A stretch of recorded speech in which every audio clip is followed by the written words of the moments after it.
अरे छोड़े, क्या कहेंगी जाके उनसे? हाल अहवाल पूछूंगी, माँ हूँ, गैर थोड़ी हूँ। अरे रहने दे अम्मा, गैरों से कुछ कम सुलूक नहीं किया आपने उनके साथ। कितना कुछ किया उन्होंने आप सबके लिए, लेकिन आपने क्या किया? तन्हा छोड़ दिया उन्हें। कोई तन्हा नहीं छोड़ा, खुद ही दूर हुआ है।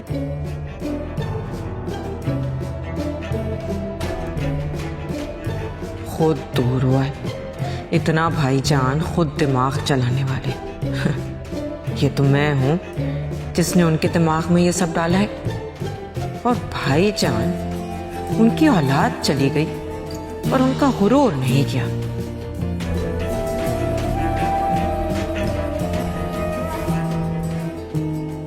मजहर, आइए। लेटे हो बेटा। अब कैसी तबीयत है तुम्हारी? बेहतर है, जी रहा हूँ, सांस चल रही है बस। खुदा तुम्हारी सांसें और तुम्हें सलामत रखे। माँ जी, ये दुआएं जो है ना, ये अपनी चहीती औलाद के लिए संभाल के रखे। चहीती औलाद? यहाँ मैं तुम्हारी तबीयत पूछने आई थी। तुम मेरी पहली औलाद हो मजहर। जी हाँ, सिर्फ वो औलाद जिसे आपने इस्तेमाल किया, खुद के लिए भी और अपनी बाकी औलादों के लिए। तुम मेरे बड़े बेटे हो, यही समझकर मैंने तुम्हें सरबराह बनाया था। पर न जाने तुम्हें क्यों लगने लगा कि जो तुम कहोगे वही करेंगे। तुम्हारे लिए अपनी जिंदगी खत्म कर ले। बोलो। जब आपने मुझे सरबराह बनाया अब्बा के इस दुनिया से जाने के बाद, तो ये बच्चा उस वक्त फकत 12 या 13 साल का था माँ जी। उससे उसका बचपना छीन के आपने इन बच्चों का बाप बना दिया। अपनी खुशियां, अपना बचपन, अपने खेल कूद सब कुर्बान कर दिए मैंने आपके बाकी बच्चों को पालने में। अपने दिन रात लगा दिए कारोबार में, चीजों में। और आज आप मुझसे कह रही हैं कि मेरे लिए ये अपनी खुशियां खत्म क्यों करेंगे? वाह माँ जी वाह। जब तुम्हारे अब्बा फोत हुए थे ना, तुम भी बड़े थे बेटा। पर तुम्हें लगने लगा कि तुम बहुत बड़े हो गए हो, अपनी माँ से भी बड़े। तुम्हारे फैसलों ने, तुम्हारी अकड़ ने जीते जी मुझे अपनी औलाद से इतना अरसा दूर किए रखा। लेकिन तुम्हारी औलाद भी नहीं रही तुम्हारे पास।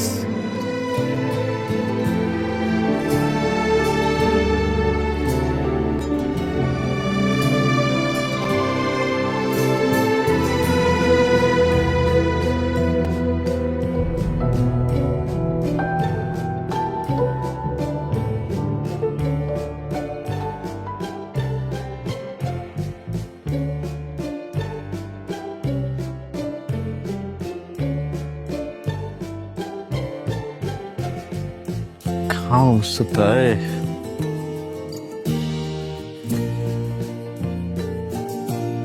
आदिल, क्या ढूंढ रहे हो? सारा का मोबाइल। उसके पास होगा ना वो। मम्मी, वो अपनी सिवा कुछ नहीं लेकर गई है। उसका सुबह कॉल आई थी, मगर किसी शॉप से कॉल आई थी। उसकी कोई दोस्त है जहां वो गई हो। मैंने उसको इतनी दफा बोला कि मुझे एड्रेस सेंड कर दे, मगर अब जानती हैं उसे। हिना के अलावा तो उसकी कोई और दोस्त है ही नहीं।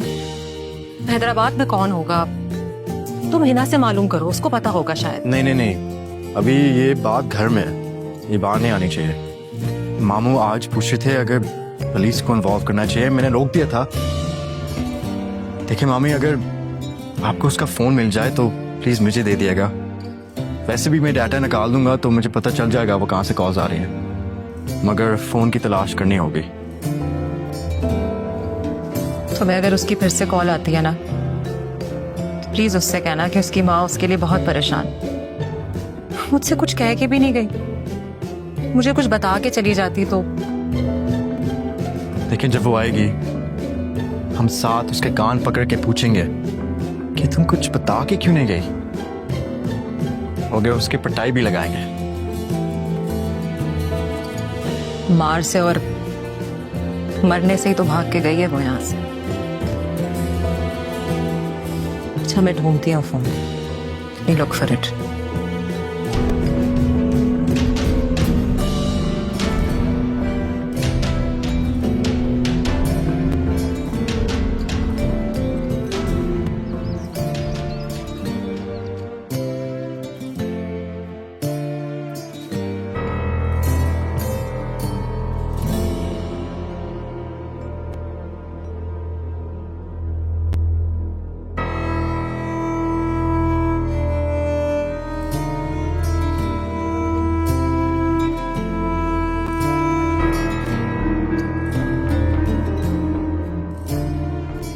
रक्षी सुंदरम, ये क्या है तुम्हारे हाथ में? ये पता नहीं, वो कियारी के पास से मुझे मिला। ये तो सारा का फोन। जी सकता है भागते हुए गिर गया हो। अनलॉक करो इसे। जी मामू, उस पे तो पैटर्न लगा हुआ है, मुझे नहीं पता। खुद ही अनलॉक करा लूंगा। मामू की तबीयत ठीक नहीं है, आपको आराम करना चाहिए।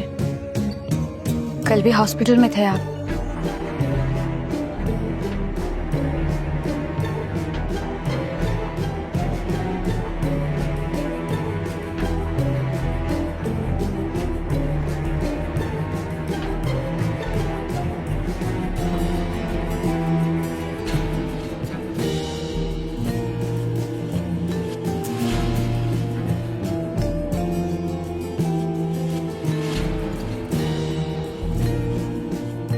अक्षी, तुमने सारा का मोबाइल देखा? हाँ वो बड़े मामू, मुझे क्या पता। अगर तुम्हें कुछ पता है मुझे बता दो, वरना मैं पता कर लूंगा। तो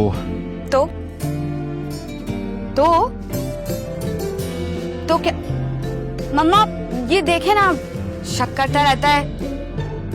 मैं कोई सारा जैसी दिखती हूँ? तुम कभी सारा बन ही नहीं सकती। खुदा ना करे कि ये सारा जैसी हो। तुम लोग की माँ हूं मैं, सारा की माँ की तरह नहीं जो अपनी औलाद को छोड़ के चली गई। और आज यहाँ मेरा ही बेटा अपनी माँ और बहन पर शक कर रहा है। मामा, मेरा ये मतलब नहीं है। हाँ तो क्या मतलब था? हम लोग मैं बस ये कह रहा था कि सारा यहाँ से कुछ लेकर नहीं गई। अगर उसकी कोई चीज मिले तो मुझे दे देना, कुछ छुपाना नहीं।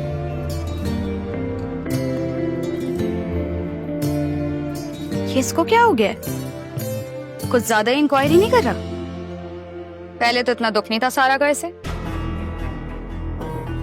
क्या फायदा, भाईजान मानेंगे थोड़ी।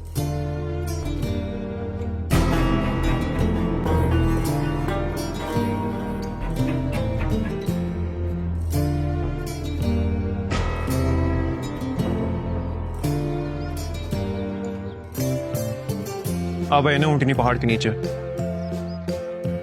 तो फिर अब क्या इरादा है? इरादा नहीं है कि मेरा, लेकिन अभी नहीं यार। अभी ज़ारा को होश में आने दो, तब तक मैं उस सरमत के बच्चे के साथ चूहे बिल्ली का खेल खेलता हूँ। क्यों ना हम एक तीर से सबको निशाना बनाए। अरे ऐसे क्या देख रहे हो? तुम सबको पता है कि ये कोई छोटी मोटी आसामी तो है नहीं। इसके घर वालों से रैंसम मांगते हैं। अच्छा, वैसे असामी तो मैं भी छोटी मोटी नहीं हूँ। तू एक काम कर, तू मुझे अगवा कर, मेरे बाप से पैसा मांग, तुझे बहुत पैसा देगा। लेकिन उसके बाद तेरा क्या होगा वो किसको पता। यार पैसे की बात नहीं है, सच्ची पूछ तो मुझे अपनी बेइज्जती का बदला लेना है, और वो किसी तवान से पूरा होने नहीं वाला। सरमत के बच्चे को पता तो चले कि उसने ज़ारा को अकेला छोड़कर कितनी बड़ी गलती की है।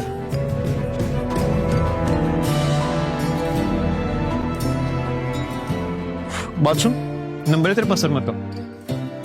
मेरे पास तो नहीं है सरमत का नंबर। तेरे पास है? नहीं है, मेरे पास भी नहीं। नहीं। तुम लोग किसी काम के हो या नहीं? फोन निकाल अपना।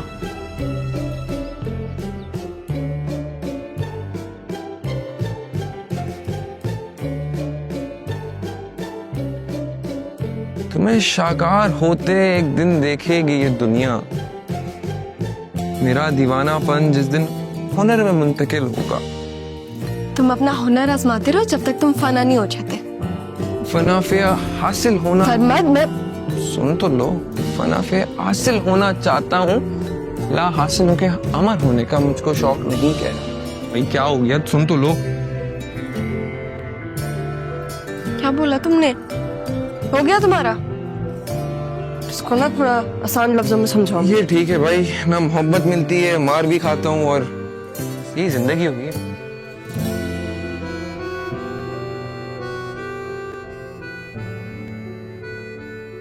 काश मेरा भी कभी ऐसी इंतजार किया होता जैसे इस मैसेज का वेट कर रही हूँ। अच्छा मेरी बात सुनो, मैं कहता हूँ दादा से बात कर लेते हैं, कोई ना कोई सोल्यूशन तो दे ही देंगे। सब ब्लैकमेल करने का ब्लैकमेल? तौबा तौबा सरमत, कैसी बातें कर रहे हो? कोई ब्लैकमेल नहीं कर रहे हम उन्हें। और जिस वक्त हम उन्हें एग्जामिनेशन की फीस देने के लिए गए थे ना, अगर ब्लैकमेल करना था उस वक्त करना चाहिए था। इस वीडियो में कुछ ऐसा नहीं है कि हम उनके खिलाफ कुछ बोल पाए, सिवाय इसके कि वो स्टूडेंट्स को एग्जामिनेशन में अपीयर होने के नाम पे एक्स्ट्रा क्लासेस लेते हैं और फिर पैसे निकलवाते हैं उनसे। और ये हमारी ब्लैकमेलिंग नहीं है, उनकी करप्शन है। ठीक है भाई, एक दिन जो तुमने मेरी कभी सुनी हो। सुमत, क्या हुआ? सुमत इधर आओ, उनका मैसेज आया, इधर आओ जल्दी करो। यार क्या हो गया, क्या कह रहे हैं? कल मेरे ऑफिस में आना फॉर्म के साथ। तुम सही कह रही थी। दिखाओ, वापस दिखाओ। सरमत बेटा, दादा आ रहा हूँ, तुम रेडी हो जाओ, हम पार्टी करेंगे, तुम इधर ही रहना, कहीं नहीं जाना, ठीक है?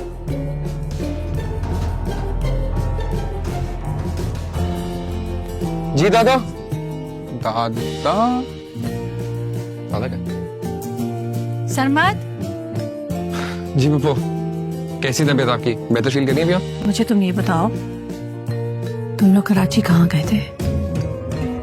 कराची? आपको किसने बोला हम कराची गए थे? झूठ मत बोलो। पप्पू असल में बात ये, किससे मिले थे तुम लोग? पप्पू मुझे कौन मिलेगा कराची में, मैं किसी को थोड़ी जानता हूँ वहाँ पर, ना ज्यादा जानती है। हम कराची गए थे वो समंदर देखने, वो सीयू का नाम सुना आपने? बहुत अच्छा समंदर था, वहां गए फौरन वापस आ गए। पक्की बात है? हाँ, मैं आपसे झूठ क्यों बोलूंगा? बस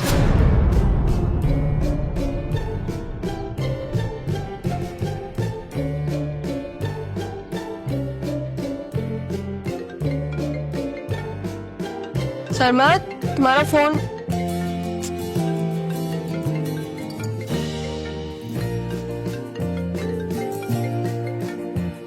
विक्की की कॉल?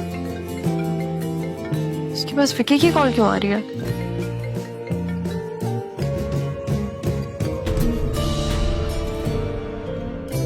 तेरी माशूका मेरे पास है, हिम्मत है तो आके ले जा।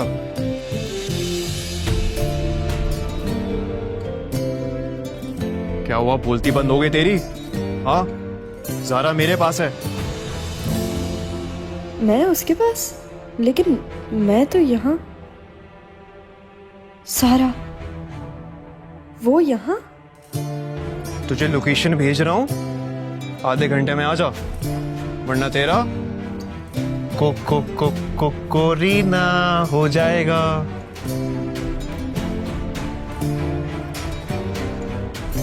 आ रहा हूँ।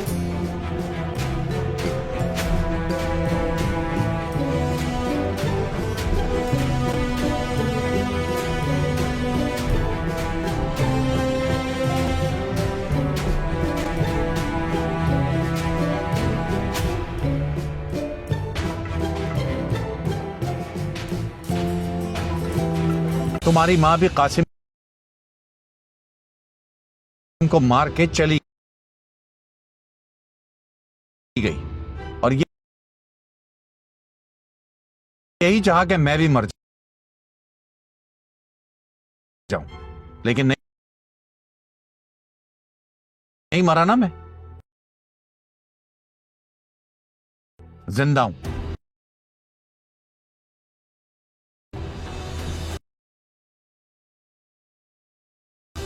कासिम तो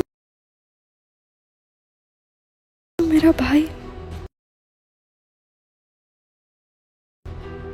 सारा मेरी बहन, शाजिया मेरी माँ, ये सब क्या हो रहा है? तो जाके बता दो उसे कि कराची में वो शख्स मौजूद है जिसने उसकी जुड़वा बहन को मार दिया।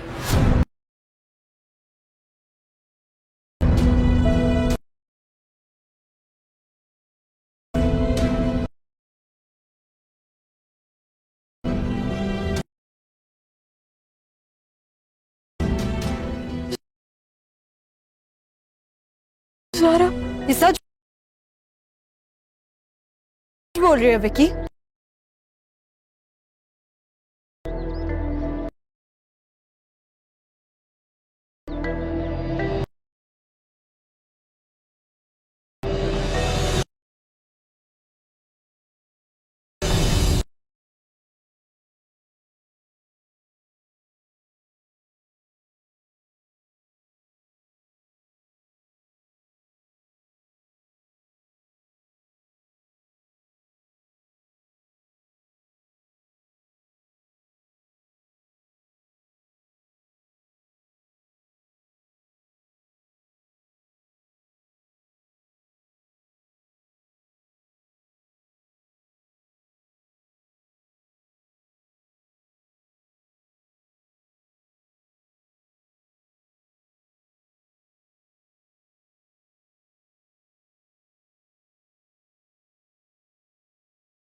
फ्रेंड्स, आज हम पढ़ते हैं वेव इक्वेशन इन 1D। तो वेव इक्वेशन में हमने देखना है कि वेव इक्वेशन की डिफरेंट फॉर्म्स होती हैं, या तो ये 1 डायमेंशनल होती है, या फिर ये 2 डायमेंशन होती है, या 3 डायमेंशन होती है, यानी कि डिफरेंट इसकी फॉर्म्स होती हैं। तो आज हमने देखना है कि हमारे पास 1 डायमेंशन क्या है, 2 डायमेंशन क्या है और 3 डायमेंशन क्या है।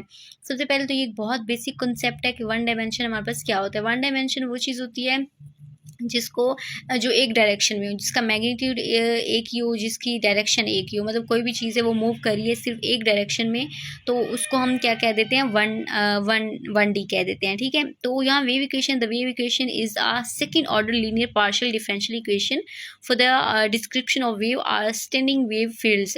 यानी कि ये पार्शियल डिफरेंशियल इक्वेशन की सेकंड फॉर्म होती है, सेकंड ऑर्डर होता है, बट ये लीनियर होता है। लीनियर का मतलब यह है कि जिसकी डिग्री 1 होती है। ऑर्डर इसका बेसिक सेकंड होता है, बट इसकी डिग्री जो है ना वो 1 होती है। तो इस चीज़ को हम क्या कहते हैं, डिफरेंशियल इक्वेशन की description of wave or standing wave fields कहते हैं। इसको हम डिस्क्रिप्शन ऑफ वेव्स भी कह सकते हैं, या फिर स्टैंडिंग वेव्स भी हम कह सकते हैं। उसके बाद हमारे पास यहाँ पे टाइप ऑफ वेव्स आ जाता है। तो टाइप ऑफ वेव्स को हम देखते हैं। बाद यहाँ पे हमारे पास आ रही हैं टाइप्स ऑफ वेव्स। यहाँ पे हमारे पास डिफरेंट टाइप्स ऑफ वेव्स होती हैं 1 डायमेंशन में। अभी हम बात कर रहे हैं वेव इक्वेशन 1 डायमेंशन में, तो हम उसकी टाइप्स की बात भी 1 डायमेंशन में ही करेंगे। तो यहाँ पे एक है 1D wave equation. There are 2 types of wave equation, longitudinal waves and transfer waves. ठीक है, तो यहाँ पे बेसिकली हमारे पास क्या आ रहा है, लॉन्गिट्यूडनल वेव्स आ रहे हैं, ट्रांसफर वेव्स आ रहे हैं। अब हम देखेंगे कि इनकी बेसिकली डेफिनेशंस क्या होती हैं। सबसे पहले हम पढ़ेंगे transfer waves. Displace of particles in the string is perpendicular to length of string. यहाँ पे जो पार्टिकल्स होते हैं इस वेव के दरमियान, वेव बेसिकली क्या होती है, जब आप की तरफ हवा आ रही है तो वो वेव्स में आ रही है। जब आपकी तरफ कोई, आप समंदर के किनारे पे खड़े हैं तो आपको जो पानी आ रहा है वो वेव्स की शेप में आ रहा है। तो वो वेव्स की सूरत में जो पानी आ रहा है वो ऐसे तो नहीं आ जाता ना, पार्टिकल्स होते हैं वो एक दूसरे को फोर्स लगाते हैं, एक पार्टिकल्स दूसरे को फोर्स लगाता है, दूसरा, इस तरह से वो वेव आगे की तरफ मूव करती है। तो इसमें हमने ये देखना है कि पार्टिकल्स तो होते हैं, बट वो पार्टिकल्स कैसे होते हैं, वो कैसे एक दूसरे को फोर्स लगाते हैं, कैसे मूव करते हैं, वो चीज़ हमने जो है ना वो बेसिकली देखनी है। तो यहाँ पे डिस्प्ले पार्टिकल, जो ट्रांसफर वेव्स होते हैं इसमें पार्टिकल जो होते हैं वो स्ट्रिंग की जो लेंथ है उसके परपेंडिकुलर्स होते हैं, मतलब वो पैरेलल नहीं होते। स्ट्रिंग हमारे पास है कोई भी, उसकी जो लेंथ है ना वो उसके परपेंडिकुलर होते हैं, उनका 90 डिग्री का एंगल बनता है। यहाँ पे अब हम एक्सप्लेन करेंगे तो ठीक से इस चीज़ की समझ आएगी। एक्सप्लेनेशन में consider a stretch string of finite length. हमने एक स्ट्रिंग ले लिया जो कि स्ट्रेच्ड है, ठीक है, वो बिल्कुल भी मूव इतना नहीं कर रहा, बिल्कुल एक स्ट्रिक्ट स्ट्रिंग है, और उसको हमने क्या किया, उसकी फाइनाइट लेंथ है, मतलब ये नहीं है कि वो बड़ी इनफाइनाइट नहीं है, उसकी लेंथ इतनी है जो काउंटेबल भी है, मेजरेबल भी है। उसके बाद असम्पशंस में हमारे पास string stretch in tight position and fixed at end point. अब हमने स्ट्रिंग को तो ले लिया, उसको हमने क्या किया, एक टाइट पोजीशन के साथ उसको बांध दिया और फिक्स्ड एंड के साथ उसको फिक्स कर दिया, मतलब वो मूव नहीं कर रहा, उसको हमने फिक्स कर दिया उसके एंड के साथ। उसके बाद नो एक्सटर्नल फोर्स, उसके ऊपर हमने कोई भी फोर्स अप्लाई नहीं की स्ट्रिंग के ऊपर।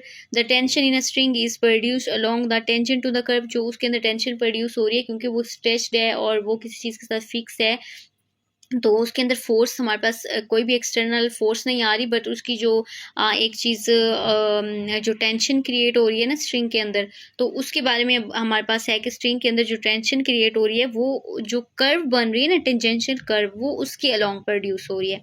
Wait of string is small as compare to its length, उसका वेट बहुत स्मॉल है। हमने वो स्ट्रिंग लिया ताकि हम उसको इजीली कैरी कर सकें अपने एक्सपेरिमेंट के लिए, तो स्ट्रिंग का वेट जो है वो बहुत ही स्मॉल है एज कम्पेयर टू उसकी लेंथ उसकी ज़्यादा है। उसके बाद है the density of string is constant, जो उसकी डेंसिटी है वो हमारे पास कांस्टेंट है। और उसके बाद यहाँ पे अब हम उसके नेक्स्ट चीज़ें देखते हैं कि स्ट्रिंग की जो हमारे पास नेक्स्ट फर्दर पोजीशंस बन रही हैं वो हमारे पास क्या बन रही हैं। तो यहाँ पे हमारे पास है, suppose initially the string is along x-axis, so there is displacement at any point x in any time t and it's denoted as xt। अब हमने क्या किया कि जो हमारे पास स्ट्रिंग है, इनिशियली स्ट्रिंग इज, अब वो उसकी डायरेक्शन क्या है, एक्स एक्सिस में है, क्योंकि ये 1D है तो यहाँ पे y और z यूज़ नहीं होगा, डायरेक्शन में सिर्फ क्या चीज़ यूज़ होगी, एक्स एक्सिस। तो हमने ये चीज़ देखी कि जो हमारे पास स्ट्रिंग है वो एक्स एक्सिस में हमारे पास जा रहा है, उसकी डायरेक्शन है, लेकिन वो किस टाइम में अपनी जो उसकी मोशन है, मूवमेंट है, वो परफॉर्म कर रहा है टाइम t में। तो यहाँ पे हमारे पास बन जाएगा u into x into T, ठीक है। यू हमने वैसे ही फार्मूले के लिए लिया, एक्स हमारे पास डायरेक्शन है और टी हमारे पास टाइम है।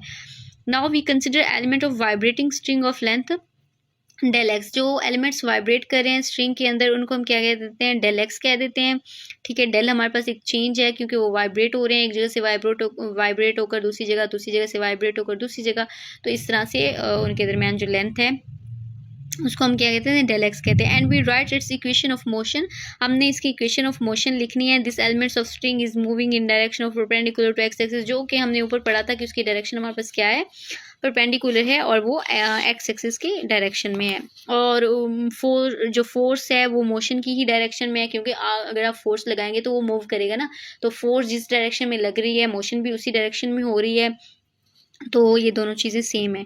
Let tau be the tension of string, total force is tension, यानी कि टॉ हमारे पास क्या है, ये टेंशन है जो स्ट्रिंग के अंदर प्रोड्यूस हो रही है। तो यहाँ पे हमने total force in tension of string, अब हमने यहाँ पे टोटल फोर्स ले ली कि हमारे पास टोटल फोर्स बेसिकली है क्या।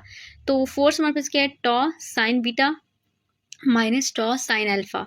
तो यहाँ पे टॉ साइन बीटा आ गया, साइन अल्फा आ गया। Using Newton second law of motion, हमने सेकंड लॉ ऑफ मोशन को जो है ना वो यूज़ किया, यहाँ पे वो बन रहा है F is equal to M A. हमारे पास जो सेकेंड लॉ ऑफ मोशन बन रहा है बेसिकली बहुत फेमस लॉ है, हर किसी ने पढ़ा होगा, F is equal to M ए।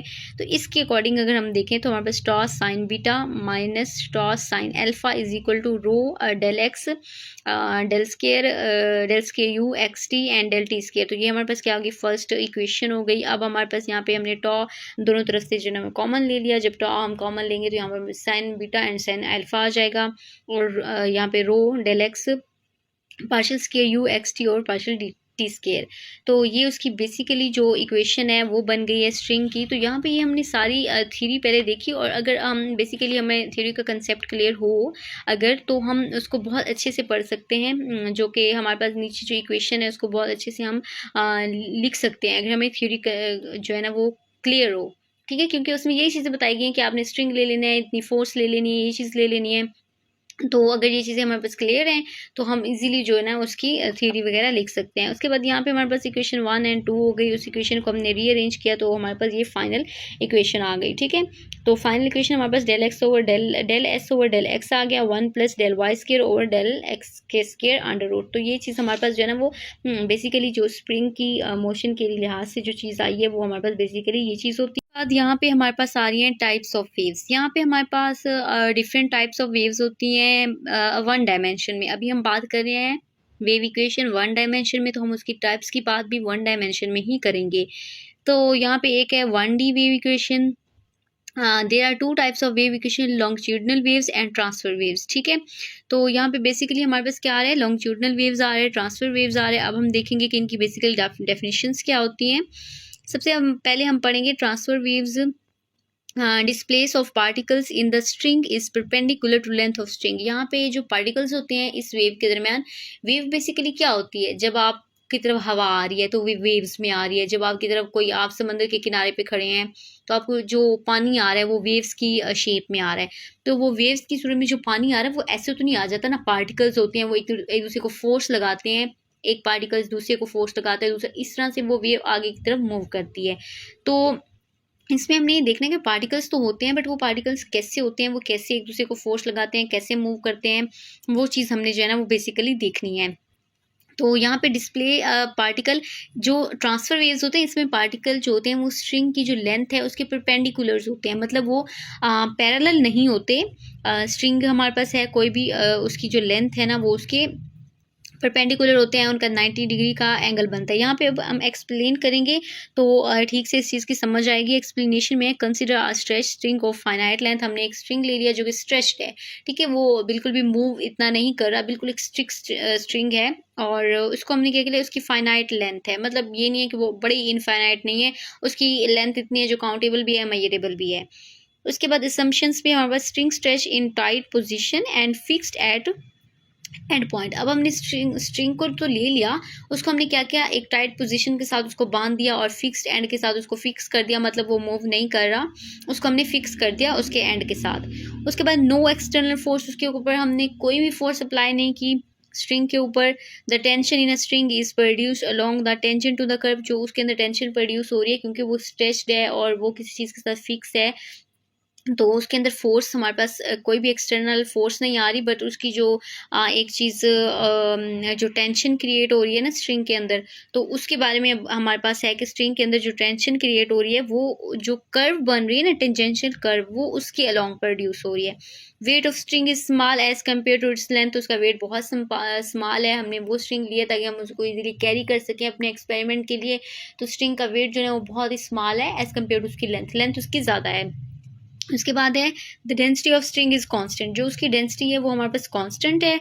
और उसके बाद यहाँ पे अब हम उसके नेक्स्ट चीज़ें देखते हैं कि स्ट्रिंग की जो हमारे पास नेक्स्ट फर्दर पोजीशंस बन रही हैं वो हमारे पास क्या बन रही हैं। तो यहाँ पे हमारे पास है suppose initially the string is along x-axis, so there is displacement at any point x in any time t and it's denoted as xt। अब हमने क्या किया कि जो हमारे पास स्ट्रिंग है इनिशियली स्ट्रिंग इज, अब वो उसकी डायरेक्शन क्या है, एक्स एक्सिस में है। क्योंकि ये 1D है तो यहाँ पे y और z यूज़ नहीं होगा, डायरेक्शन में सिर्फ क्या चीज़ यूज़ होगी, एक्स एक्सिस। तो हमने ये चीज़ देखी कि जो हमारे पास स्ट्रिंग है वो एक्स एक्सिस में हमारे पास जा रहा है, उसकी डायरेक्शन है, लेकिन वो किस टाइम में अपनी जो उसकी मोशन है, मूवमेंट है, वो परफॉर्म कर रहा है टाइम टी में।